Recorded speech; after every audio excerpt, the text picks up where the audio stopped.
Bismillahirrahmanirrahim. Assalamualaikum warahmatullahi wabarakatuh. Perkenalkan, nama saya Karnelia Agustin dengan NIM 202208501003. Kali ini saya akan membahas tentang analisis saya terhadap kasus diskriminasi atau sikap pilih kasih pendidik kepada siswa. Tugas ini saya buat guna memenuhi mata kuliah perkembangan peserta didik dari Ibu Dr. Hajah Syamsidah NPD selaku dosen pengampu mata kuliah ini. Langsung saja, judul yang saya akan bahas adalah pilih kasih dan diskriminasi guru ke siswa. Nah, latar belakang dari saya membahas kasus ini adalah pendidik adalah usaha orang dewasa dalam pergaulan dengan anak-anak untuk memimpin jasmani dan rohani ke arah kedewasaan. Dalam artian, pendidik adalah sebuah proses transfer nilai-nilai dari orang dewasa atau guru ataupun orang tua kepada anak-anak agar menjadi dewasa dalam segala hal. Nah, pendidik merupakan masalah yang penting bagi setiap bangsa yang sedang membangun upaya perbaikan di bidang pendidikan. Merupakan suatu keharusan untuk selalu dilaksanakan agar suatu bangsa dapat maju dan lain menyempurnakan kurikulum, meningkatkan kompetensi guru melalui penataran, perbaikan sarana-sarana pendidik, dan lain-lain. Tapi dalam sebuah proses pembelajaran tidak bisa dipungkiri bahwa sangat banyak masalah yang harus dihadapi oleh seorang guru ataupun siswa. Salah satu masalah yang sering kali muncul di dunia pendidik adalah sikap pilih kasih seorang guru kepada siswa. Ada banyak yang memicu seorang guru bersikap tidak adil kepada seorang siswa. Misalnya saja, faktor kecerdasan siswa, kondisi ekonomi, keturunan, kondisi fisik, dan kekeluargaan. Sikap guru yang pilih kasih kepada siswa, entah disadari ataupun tidak, hal tersebut sangat berdampak negatif kepada siswa, seperti menurunnya tingkat prestasi siswa. Seorang siswa akan membenci gurunya dan seorang siswa akan merasa dirinya sangat tidak berguna. Dari segi psikologi, seorang anak yang tidak merasakan kebahagiaan ketika masih berusia dini akan sangat berdampak buruk. Bahkan, memori tentang masa kecilnya akan tetap erat dan tersimpan rapi. Oleh karena itu, seorang guru sebaiknya tidak melakukan hal-hal yang bisa berdampak buruk terhadap aspek psikologis siswa. Seorang guru yang baik itu adalah sosok yang bisa diguguh dan ditiru, bukan malah menghambat perkembangan anak dari segala aspek yang ada. Selanjutnya adalah rumusan masalah dan tujuan. Saya mengambil kasus ini. Adapun rumusan masalah, yang pertama, bagaimana diskriminasi di dalam proses pendidikan dan bagaimana solusi yang dapat dilakukan untuk menghadapi guru yang pilih kasih. Adapun tujuannya untuk mengetahui bagaimana diskriminasi yang dilakukan oleh pendidik dan untuk mengetahui bagaimana solusi yang dapat dilakukan untuk menghadapi guru yang pilih kasih. Selanjutnya adalah teori-teori terkait. Sebelum ke teori-teori terkait, saya akan sedikit menjelaskan tentang kasus ini. Dalam menciptakan sumber daya manusia yang berkualitas, guru sebagai tenaga pendidik memiliki peranan yang sangat penting. Hal tersebut dikarenakan guru mendidik dan mengajar siswa di kelas yang nantinya akan menjadi tenaga kerja atau sumber daya manusia setelah menyelesaikan yang namanya sekolah atau studi. Dengan kata lain, guru sebagai ujung tombak dari pendidikan di sekolah yang nantinya akan menghasilkan keluaran-keluaran yang berkualitas pula. Tugas guru dituntut untuk dapat bekerja secara kompeten. Guru yang kompeten adalah guru yang mampu memenuhi 4 karakteristik kompetensi guru, yaitu kompetensi pedagogik, sosial, pribadi, dan profesional. Dengan adanya kompetisi ini, diharapkan semua guru akan melaksanakan kewajibannya dan memenuhi semua tuntunan atau kriteria dari kompetensi tersebut, serta melaksanakan pembelajaran di dalam kelas secara maksimal untuk dapat mendidik, melatih, dan mengajar dengan baik untuk mendapatkan hasil yang maksimal. Nah, adapun teori-teori terkait, yang pertama adalah menurut Fultoni et al., pengertian diskriminasi adalah perlakuan yang tidak adil dan tidak seimbang yang dilakukan untuk membedakan perorangan atau kelompok berdasarkan sesuatu, biasanya bersifat kategorikal atau atribut khas, seperti berdasarkan ras, kesukubangsaan, agama, atau keanggotaan kelas-kelas sosial lainnya,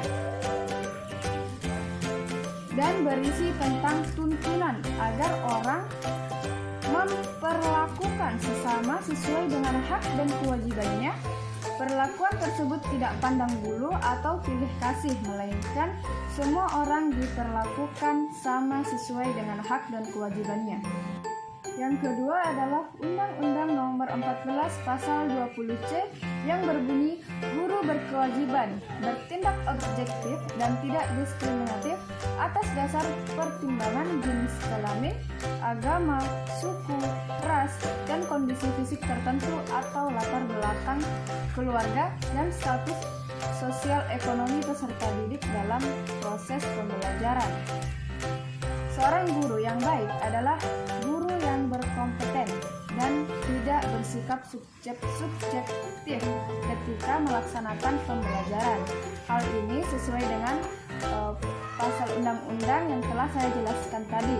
Dengan adanya guru yang subjektif dalam proses pembelajaran, siswa akan merasa diabaikan sehingga tidak memiliki semangat untuk belajar yang dapat berakibat pada menurunnya pemahaman siswa dalam menerima materi yang diberikan oleh guru.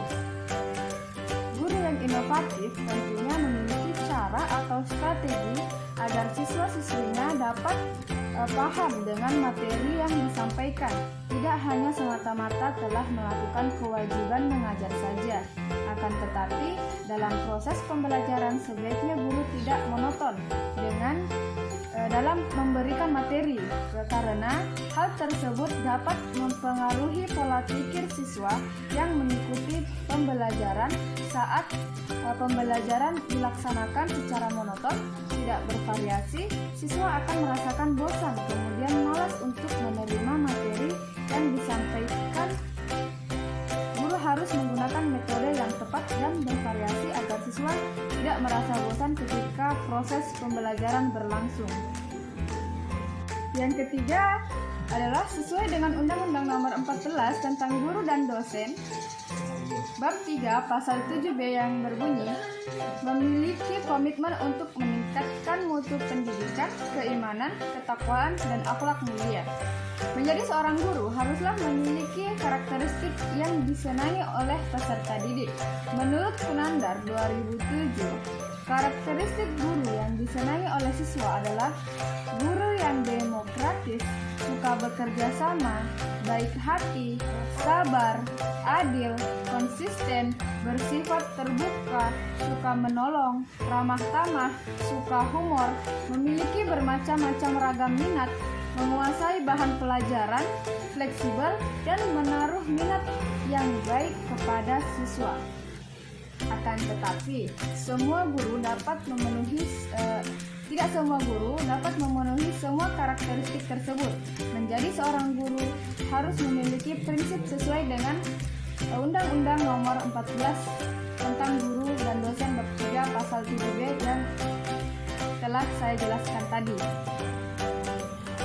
Dalam prinsip tersebut, sangatlah jelas bahwa guru harus memiliki komitmen untuk dapat meningkatkan mutu pendidikan, dan secara tidak langsung, guru haruslah dapat melaksanakan kewajiban mengajar di dalam kelas dengan sebaik mungkin agar siswa dapat memahami lebih baik, sehingga mutu atau kualitas juga akan lebih meningkat.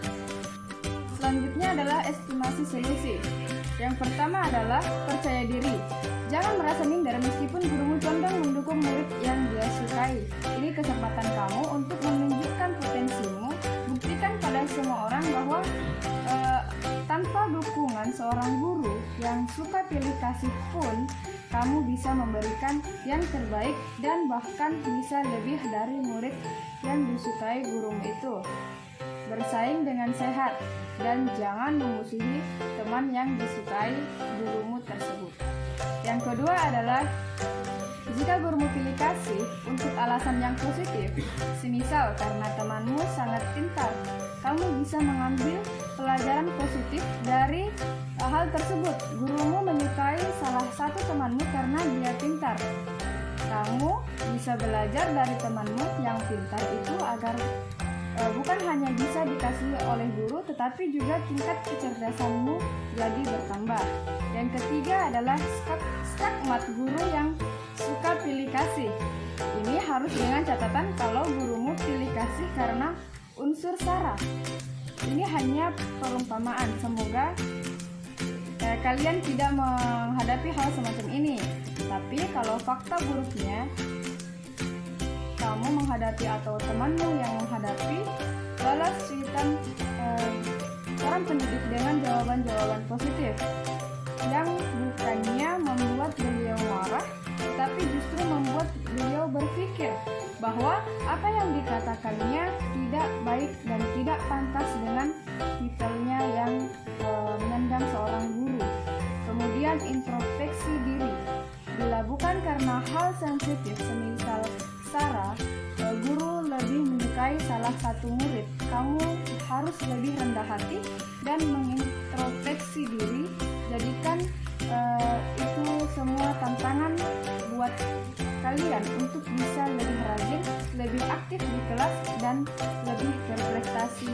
Adapun kesimpulan dari kasus ini adalah pendidik adalah usaha orang dewasa dalam pergaulan dengan anak-anak untuk memimpin jasmani dan rohani ke arah kedewasaan. Dalam artian pendidik adalah sebuah proses transfer nilai-nilai dari orang dewasa, guru ataupun orang tua kepada anak-anak agar menjadi dewasa dalam segala hal. Pendidikan merupakan masalah yang penting bagi setiap bangsa yang sedang membangun. Upaya perbaikan di bidang pendidikan merupakan suatu keharusan untuk selalu dilaksanakan agar suatu bangsa dapat maju dan berkembang seiring dengan kemajuan ilmu pengetahuan dan teknologi. Beberapa upaya dilaksanakan antara lain penyempurnaan kurikulum, peningkatan kompetensi guru melalui penataran, perbaikan sarana-sarana pendidikan, dan lain-lain. Sikap pilih kasih atau diskriminasi yang dilakukan guru dapat menjadi dampak buruk bagi proses pembelajaran siswa di sekolah. Dalam proses pembelajaran, hal ini dapat berakibat seperti siswa menjadi malas untuk mengikuti mata pembelajaran yang dilakukan oleh guru yang pilih kasih, dapat menjadikan siswa menjadi tidak percaya diri. Kemudian sifat pilih kasih yang sering dilakukan guru memang bukanlah hal yang baik, namun tidak dapat dipungkiri, itu juga tidak dapat disalahkan pula. Kita yang merasa menjadi korban sebaiknya memiliki tingkat pikiran yang positif dan menjadikan sebuah motivasi bagi kita untuk berkembang menjadi lebih baik lagi.